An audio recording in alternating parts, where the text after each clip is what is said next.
Hey there, it's Carly with the Expat Focus podcast.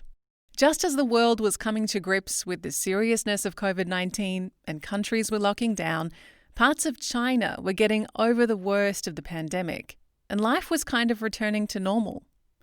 This was the case when I recorded this interview with Mauricio Momo Estrella, an Ecuadorian digital designer based in Shanghai with his wife and young son.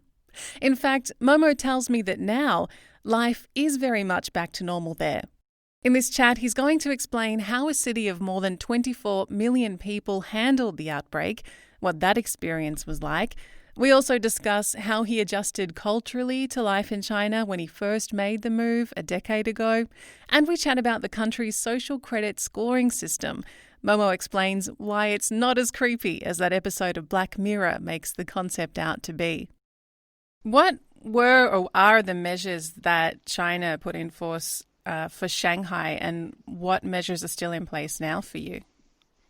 Right. So I think one key difference, for a bit more context, is that the urban planning in large cities in China is pretty well executed. So the city grid actually can be divided into literally a grid, right? So, for example, if they lock down a specific area of the city, say like 4 blocks around, what's very interesting is that within those 4 blocks, you will have access to everything you need. There will be enough banks, there will be enough supermarkets, there will be enough, government assistant or community buildings. There will be everything. So they can literally lock down a small portion, and that city grid will have enough autonomy to don't necessarily rely on the rest of the city infrastructure. So that's true for a lot of large cities in China. So what has happened is that some of the measures that took place, they are only possible in China because people have a strong sense of, responsibility. And the short version is that people do what they're told to do, and people don't do what they are told they shouldn't do. So overnight, people almost organize themselves because there are new regulations down to the district level where, for example, in the extreme period that we have in Shanghai, only one person was allowed to leave the compound every 2 days, to leave the compound to, for example, go to supermarkets and to buy groceries. Some other compounds were a bit less strict. It was not per se a government mandate, so it was up to the community management on each compound or on each district to self-regulate. How do you want to take care of your small grid? So some of the measures, for example, were like that, right? It was you could only get out every 2 days. It was forbidden to be outside in public spaces without wearing a mask. And now, obviously, I understand this whole thing around masks, that masks are only helpful when you're sick and whatnot. But an important aspect of China as well is because of the population density and because a lot of the symptoms. To be honest, a lot of carriers actually did not experience any symptoms. So it was very hard to tell in large clusters of infection who actually had the virus and who didn't.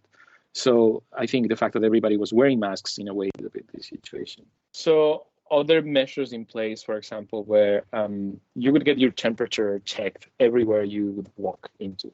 So big fancy buildings would have these, cameras that have like facial recognition, and they track your temperature and then they register you immediately. Some other places will have like a manual check. They take your temperature on your wrist or your forehead, and then they write down your name, and then you need to give your phone number. It would be a very manual to slow down a lot of things. So, for example, I had to go to the bank, and then I had to go through 2 temperature controls, and I had to be in a holding area before they actually let me go into the actual kind of bank, right, inside the bank. So I can go in front of the window and get some paperwork done. It was a bad coincidence with my taxes because everybody has to do taxes at different points of the year. And you also had to go to the tax office. Same thing. I had 4 different temperature controls at different stages. A lot of that was manual. And then slowly that started to be digitized. And what I mean by digitized, that another advantage that China had is that the digital infrastructure is very, very developed. So now, for example, with a collaboration, right, with the different, mobile service providers, there is a universal QR code that is assigned to each person. And this QR code is generated automatically. Basically using triangulation of your signal, your operators know in what cluster are you in the city grid. And if there's a focus of infection, for example, in a district, they are able to tell people that you're in an area that has been affected. And then your QR code, for example, instead of being green, that gives you free pass around the city will be then yellow. It's just that you must self-quarantine for 2 weeks until the QR turns green, right, essentially. So, and then there's the red QR code, which means you should immediately seek, not treatment, but you should go get checked, right? You should get tested for as a potential carrier of the virus. So those were the measures that evolved very quickly over the period of just probably a week or two. It went from locking the city so nobody can get in, nobody can get out. And then it kind of zoomed into compounds. Nobody can get out of the compound, nobody can get in, to the point where even your food deliveries or your grocery deliveries were just left at the entrance, at the gate of the compounds. And you had to go pick them up yourself, right? And yeah, it was a bit extreme at the beginning, but people very quickly got used to it. So it sounds like your compounds or your mini cities kind of still continue to function. You mentioned being able to go to the tax office, whereas here in France, it's really only essential shops, the pharmacies, the doctors, the supermarkets. So there weren't forced closures of every business in China? There's a lot of businesses that were affected, of course. So the F&B industry, for example, took the biggest hit. So most restaurants were closed, and those who remained operating, they were allowed only to do deliveries, right? So they were not allowed to welcome guests in the premises. So they were only allowed to basically prepare takeout or use the delivery systems that we have. A lot of businesses shut down, a lot of entertainment places. Everything that would allow people to just gather, for example, was shut down immediately. I mean, I would say the city, now the city is back to normal, if I'm honest. Everything is back to 70% of, day-to-day normal life.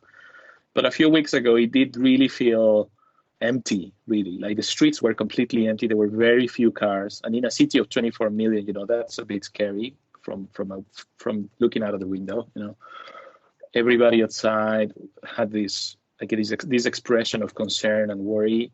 And I guess many of the things that we're seeing in other countries are things that we did here, right? Regulations that they're putting into, stay indoors, don't leave your place, queuing system, for example, or there's a rationing system for certain things that people may begin to be hoarding and stuff. A lot of that didn't really happen here in Shanghai for some reason. A lot of us here from China are confused about why people is. Yes. I was going to ask, what do you make of all of the toilet paper shortages in the UK and New Zealand and Australia? Did you have trouble finding toilet paper? Yeah, I mean, I don't know what's up with that, to be honest. I think nobody did that here, really, because it's a super self-regulated distribution, right? Or I guess responsibility. I don't know how to call it, but there's a distribution of roles across the city. So the moment the government says, this is what we're going to do, suddenly down the chain, you have 100 people down the chain that know exactly what's their function in it. So, for example, the government wanted to prevent that people would be hoarding masks. So to do that, is every pharmacy in the city, and those are thousands of pharmacies in the city, had a supply of 3,000 masks per day. But they were only allowed to sell 4 to 5 masks per family. And the way they would be doing that, they would once again reach out, for example, to the compounds, right? For example, the compound where I live has 15 buildings, and each building has, 33 floors. Each floor has 3 families. So it's a massive amount of families. And the management of this compound had to invite people from compound to register. So if I wanted masks, I needed to go register. I needed to leave my phone number. I needed to sign a declaration that says I have a wife, I have a son, there's a family of 3 people, and I need masks. And then they would tell me when I would be expected to show up in line at this specific pharmacy, in this specific address, to get my masks, right? So it was effortless, if I'm honest, but that meant that there was a huge effort behind that to prevent hoarding or to prevent people from panicking and buying everything they could. Obviously, a lot of people ended up doing that anyway. You can buy a lot of things online, and people bought boxes and boxes and boxes of everything they could. But none of it was as evident as what you're seeing in other countries, especially because China relies a lot on online shopping and deliveries. So it's very unusual for people to go to the supermarket, if I'm honest. It's not that nobody goes, and there's a lot of people that go to supermarkets, but the majority don't go, and the majority of young people probably don't really understand why should I go to a supermarket. So it's not that hoarding didn't happen here, it's just that you didn't see it because it just happened through the liver. So you mentioned before that life is now about 70% back to normal for you in Shanghai. What restrictions and coronavirus measures are still in place? What is almost back to normal looking like? Right. So I could say there's still a few measures that stay in place. Like you still need to wear a mask indoors in public spaces. Outdoors, it's actually advised that you now don't necessarily need to wear a mask. As long as you wear, the surgical mask, the 3-ply material mask is okay. The government is encouraging people to not wear N95 masks anymore because those are being reserved now for medical professionals. Other regulations that are slowly changing is public transportation, for example. Before there was a limitation in how many people could be in each wagon in the subways. Now it's a bit back to normal. Restaurants are opening, even though they also have a cap, right? They have a limit of how many tenants or how many people they can host. Most people are still working from home, and because of, I guess, the digital infrastructure of China, it hasn't really been too much of a problem to, open your laptop and work remotely from home. There are some industries that have actually done better, even during this time, like logistics or delivery companies. The entire country has relied a lot on them. So those services are actually have improved a lot. And there's a lot of new versions of applications and services that have improved drastically over the last few weeks because of, they have had to step up their service quality and whatnot. So overall, it's looking pretty positive, if I'm honest. I think there's obviously a big risk of reinfection. So that's why there's very strict controls now when people come from outside, right? So there's people that need 8 to 9 hours just to leave the airport, right? Because you need to go through a lot of checks and potentially be quarantined in a government facility, which essentially just means a Chinese hotel or your apartment, depending on where you come from. So yeah, it's a bit of a going back to normal, but still having a very strict, I guess, filter. It's really good to see that the country at the epicenter of this is slowly getting back to normal. Yeah. I mean, it feels good for one side because I live here. So I've been working from home for almost, I guess, 2 months. My kid is not able to go to daycare, so he misses his friends. So psychologically, it's physically and psychologically exhausting to be doing like, not quarantine, but to be locked in at home essentially for this long. So I feel relieved in a way that things are going back to normal here. Yeah. Momo, you're originally from Ecuador. What brought you to China? So I had a design studio in Ecuador, and I was very lucky to work with EF Education first in a couple of projects. And then at some point, they flew me to Shanghai because they had a big product development team here. Originally, I was supposed to be here for 2 months, but we liked each other. I guess I love the city. I fell in love with the company as well. And they offered me a full-time job, and it made sense for me. And I decided to take that risk in a way and just move to the other side of the world. I haven't left since. I've been in Shanghai for about 10 years now. So being in Shanghai for a decade, I'm sure a lot of the local culture has just become quite normal for you. But what cultural norms in China did you have to adjust to and get used to? I think particularly in my case, I come from a very expressive culture, right? In South America, and particularly, I guess, in smaller places like in Ecuador, there's a strong sense of community. There's a strong sense of personal. So you express your feelings, whether that is through your actions, your words, the things that you say, the things that you write, or the things that you gift. So there's a lot of emotion. It's not that it's the opposite, but it feels different. People is a bit more reserved. People can be less emotional in that aspect. So that was the biggest difference and the biggest trouble that I had, not being able to feel at ease at times in small groups of people and communities here. But the more time here, the more I realize that component is there, right? There is respect, there is care, there is consideration between people. Simply the way it's expressed is very different. And similar things happen not only, for example, at a language level. You slowly get to understand that maybe even the way the language is structured also dictates the way people express themselves emotionally speaking, right? I guess the biggest advantage that I found when I moved here was that suddenly I could not understand anything. Back home you are surrounded by conversations and music and billboards and noise and radio and commentary and everything, right? And there's no escape from that. It's everything in a way. It's a stimulus that keeps getting inside your head. And when I moved here, suddenly it was just like white noise. I could read anything. I couldn't understand anything. And what else? It isolates you a little bit at the beginning, which is kind of strange. It's a place where you're surrounded by millions of people. And you experience this very unusual, very comfortable isolation in a way. And that helps many people, not everybody, it's not for everybody, but that helped me. Maybe it made me a bit more reflective and made me pay more attention to things. I was absorbing my environment through different cues, no longer language signals, right? But I was observing and appreciating maybe beauty or confusion, different layers of things in a different way. And it becomes very enjoyable, right? Over time, it fades out as you begin to understand the language a little more and you set a bit more roots here. That relationship changes a bit, but it's still a fascinating place. Do you think it helped you as a designer? I would say so, yeah. I found Shanghai very stimulating for creative work. Obviously, there's the contrast, right? I come from the mountains in South America, and suddenly I'm, surrounded by hundreds of buildings with neon lights and everything looks from the future. So obviously, it's very stimulating. I think the part that I enjoy the most for a creative career here is that most designers are inspired by problems. Most designers are inspired by chaos.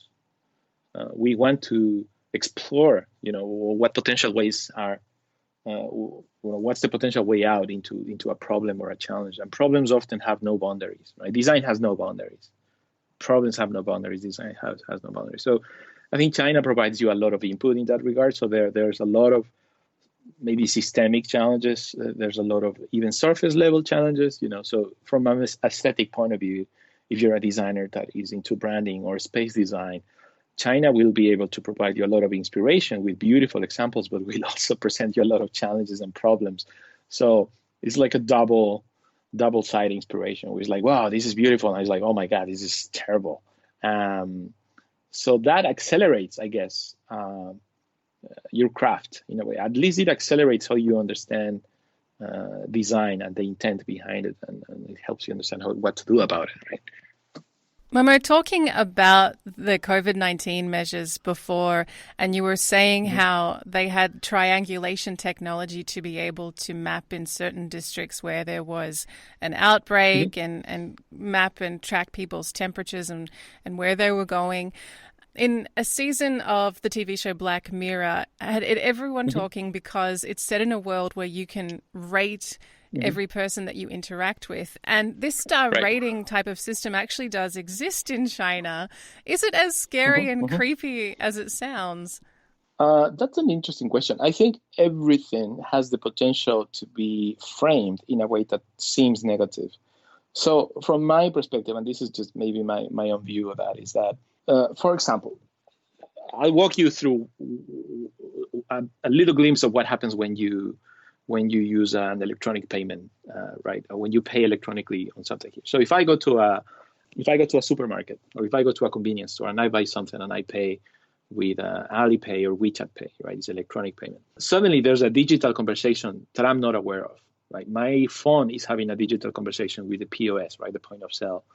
So suddenly there's a lot of information being interchanged without my knowledge. The information of, there's an access key, there's a specific encryption, there's a location base. So suddenly my phone is making sure that this machine trying to extract money from my account is legit. At the same time, this machine is trying to ensure that my phone is connected to a legit account and that me holding the phone is the actual owner of that account. So suddenly you get things like your phone recognizes your face and approves the transaction, and the transaction checks the location. Am I physically at this store? Is this POS receiver physically in the store? Can this transaction be approved? Is there historical data that doesn't seem surprising, right? That suddenly I'm buying something that I have never bought before. So a lot of these things come in place in a second, and then suddenly I can just buy a banana or buy a yogurt and then just walk out of the convenience store in seconds. The same thing happens all the time, right? There are digital conversations that our devices are having everywhere we go. Wherever we use our mobile device to enter a subway station or to pay for a meal or to split the bill at a table or to order food on a menu, there are digital footprints that are everywhere, right? And that's not a China thing. That happens everywhere. Now, because of how I spoke a couple of times of this system, this idea of distributing, I guess, responsibilities, right? The distributing, who does what, right? Roles and responsibilities. There's a digital, I guess, version of that, which relies a lot on understanding this not only the social structure, but it's physically and a structure around people. The contacts I have, the people that I have met, the places where I've been, somehow these footprints aggregate, and these footprints become a number. And this number essentially represents certain digital credibility or it's like a digital trust key of some sort.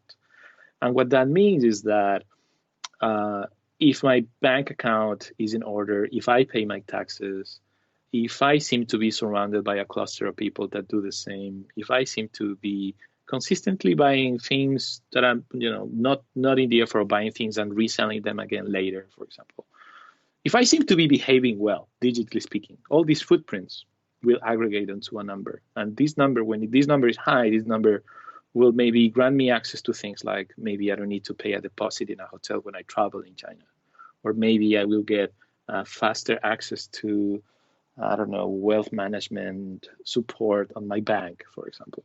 So obviously you can see the side of utility and convenience.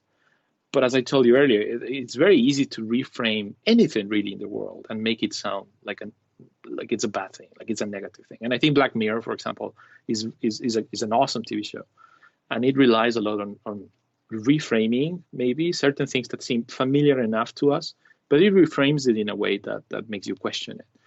So it reframes things where it's no longer about convenience and access and possibilities, but it reframes it into privacy. It reframes it into liberty. It reframes it into something else. So obviously those tensions create emotion and create, reactions in people and whatnot. So that's not to say that is a system I maybe agree with or I disagree with. It's simply a digital system that is there in place. It's not creepy. Nobody thinks it's creepy. And to be honest, I've never met anybody that has been affected by the number that they have, right? I think I compare my number. My number is, I think my number is 680, which apparently is a good number. It's not as high as other friends. I have friends that have like a 700, 800 number. And to be honest, a lot of that is just tied to the purchases. It's tied to the quality of the things that they buy. It's tied to the diversity maybe of the products that they purchase. And a lot of it maybe has to do, with the social circles where they move and so on. But the fact that everything is hyper connected here is it can be an advantage at times. It can help, I guess, people to stay safe or to feel safe. But I'm sure, you can reframe that and also find, 100 reasons for why that is a bad idea, right? So if you have a bad number, you're not necessarily going to be penalized for that. It just means you don't get advantages. In a way, yeah. So as far as I know, and I'm not too familiar with this system, because to be honest, there's very little attention that this system gets internally. Because to be honest, most people behave really well. So it's exceptional to hear that there's somebody that doesn't have a high score in this credit system. And I don't know. So as far as I know, for example, you're not allowed. For example, you have a bad score. You're not allowed to, for example, to leave the province where you live, because, for example, if you have a bad number, maybe it's because you owe money. You have a big debt, or because you have broke the law, right? And then you can escape from responsibilities. Maybe you have done something bad at home, or you have obligations with your kids, maybe, a bunch of reasons. And then it's not that you cannot ever leave, but it just prevents people from just buying tickets online. So you actually have to go to the train station and do it in person. And then you probably have to explain where you're going, why are you going there, why traveling alone, and all these things. And why you haven't paid your debt. Yeah, exactly. So I think that's the use case, I guess, that I read many months ago. It was a hot topic because it was new, right? Because it was a sci-fi topic that suddenly was already happening. So that's why everybody was looking at it. But to be honest, right now it's just a normal thing, and nobody seems to be affected by it. Momo, in the West, China is often making the news for its questionable ethical behavior. How do you feel living in a country where you may disagree with some of its practices? Is that conflicting for you, or does it make more sense when you live there? I think if you right now find anybody in any country, right, that is not either France or China, and you spend enough time with this person, you will get to understand their context in a slightly different way. I guess the context for where we live is always very different. Not to say that I agree with everything that happens here or I disagree with things that happen here. I think things get amplified a lot. And there is certain convenience, I guess, in telling certain types of stories out there. Most of the time, I guess, stories have a second intent, right? So it's always important to try and make sure that we don't get just caught up in the headlines or the first few paragraphs, but looking beyond that and trying to understand who's behind this story and why is this person telling me this story, or why is this entity or this publication trying to tell me this, and try to really dig deeply behind that, because to be honest, most of the time there is a secondary intent, right, in sharing certain stories or happenings. I have nothing, to be honest, other than, I guess, gratitude and in a way, this daunting appreciation for the technology that surrounds me, that allows a lot of things. Obviously, not to say that there's not a dark side to it, but there's a dark side to literally everything, right? Like everything, everywhere. Finally, what's your advice to expats that might be weighing up a move to China? Possibly not right now when there are barely any planes flying there, but in the future, right. If people are looking at a move to China for an opportunity, what would be your best pieces of advice? So there are three things that I feel are very important to understand about I guess China and especially the working culture, right? It's very likely that people are planning to move to China because they want to work here. So in the working culture, I guess the context of understanding how information flows in Chinese companies and understanding how decisions are made is very important, because these things tend to be very different from the West. The second one is, I guess, understanding that often priorities are given kind of top down, right, in traditional management. So already those 2 points kind of give you an idea of like what to expect. So if you were an expat that is on an assignment here, then it would be different. If you join a big local company, there's going to be a massive culture shock. Not to say that it's a terrible working environment, it's just very different. And I guess lastly, the third advice would be people need to have a big dose of patience and open-mindedness, I guess, because this is a country that moves incredibly fast. This is a place where people have been raised into rapid ascent, and all of them have an incredibly competitive mindset.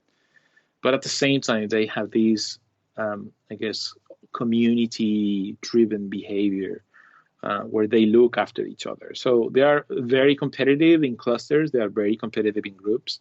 And that creates great friendships at work. That creates great teams. And that creates great experiences at work. It's not an easy place, but it's a place that can help people have a better understanding, not better understanding, but a wider appreciation, I guess, for the diverse ways to innovate. That's it for today. If you have any questions for Momo or want to share your own experience of life as a foreigner in China, head over to expatfocus.com, follow the links to our China Forum or Facebook group. Be sure to check out our other episodes. Lately, we've been chatting to expats about their lockdown experience in various countries, but you'll find interviews on loads of other topics too. If you enjoy this podcast, please subscribe, consider leaving us a review, and I'll catch you next time.